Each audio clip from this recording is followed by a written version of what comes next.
My name is Jim Holt. I'm a VP of Solutions here at Wilson, and today I'll be talking a little bit about my observations coming out of the Unleash conference a couple weeks back, as well as general tips and tricks for adapting AI into your existing processes and future-proofing talent processes moving forward.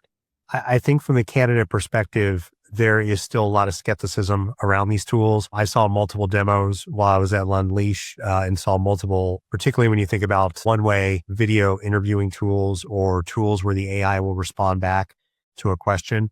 There were a lot of interactions that ended with a candidate saying, I'll continue the conversation with a real human. The candidate market still craves a lot of that human interaction versus I'll talk to an AI tool, but only in so much as it gets me to a human interaction so that I can ask really deep, detailed questions or so that I can understand really what I'm getting myself into. Kids would call it a vibe check. I don't think that's far off. When you talk to a recruiter, you can kind of get the vibe if you've done it enough, whether or not they're selling you a false bill of goods and if it's a story you've heard from every other company you've worked with before in a certain industry. And what does that really mean? So I think, again, kind of flipping it on its head a little bit, I think candidates need to be prepared to interact with these tools more. I think that talent acquisition as a function has continued to suffer from budget cuts, has continued to suffer from people power cuts. We've also seen where talent acquisition is being better integrated into different parts of the business, learning and development, talent management, sort of a wider HR infrastructure. So it's becoming less, in some cases, becoming less specialized of a function within the wider corporate HR sphere. Certain larger companies, I think, will always kind of have a dedicated talent acquisition department, but there's very, very close collaboration now because of the difficulties of workforce planning and the difficulties of just broader macroeconomic planning that tie back into workforce planning and recruiting. There's a closer ecosystem that's being developed now within that HR and talent space. And so if these tools are going to be used to shortcut some of the workflow or to provide additional bandwidth for the recruiters, candidates, whether you're interviewing for an entry-level position, a high-volume hourly position, or even a really specialized niche position, like I'm thinking about some of my engineers out there, I'm thinking about some software architect types of roles, like you may not always get the same level of that white glove concierge level service. Or if you do, some of it may be delivered digitally versus not. And there are some candidate populations that are very much comfortable with that type of a dynamic. There are other candidate populations that are not. Tying back into the candidate experience and what corporate leaders really need to pay attention to, I think there's the real potential here for ageism to come into play. As you think about candidates of a certain age or candidates who like myself, kind of grew up in that weird space between an analog and a digital environment where we were interacting with things day to day.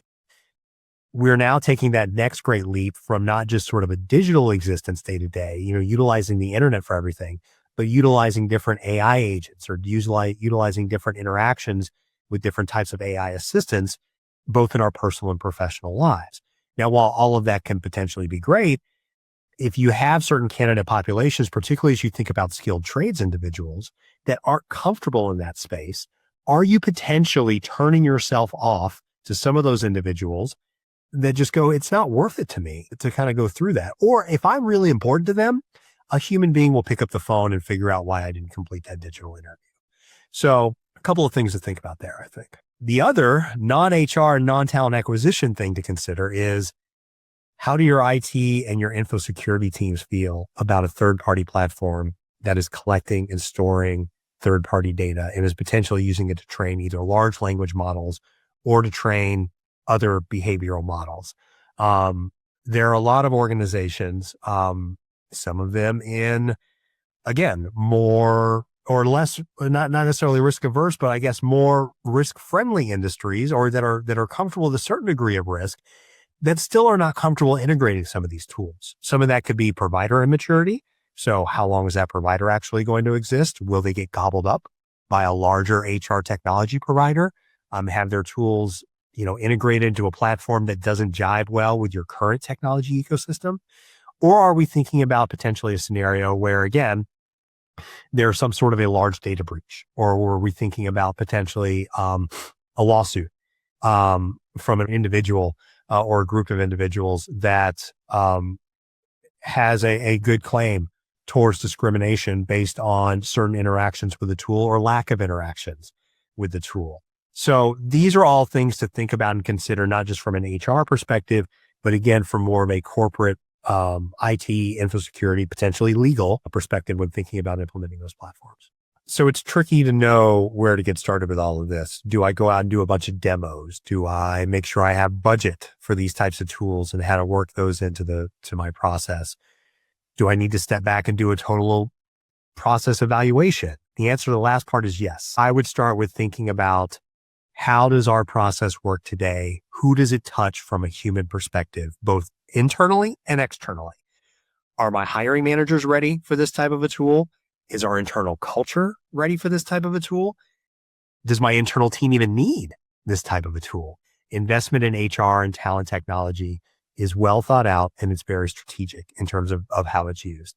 But making sure you get maximum utilization and value from the tool or the platform, it all goes back to thinking about, where in my process do I have a bottleneck and what's the point solution to try and solve that? Or if it's a broader solution, then do I need to look at a broader platform to try to solve that issue? There are certainly organizations that can help. One of the things that we've been offering recently is a free talent acquisition capability matrix assessment.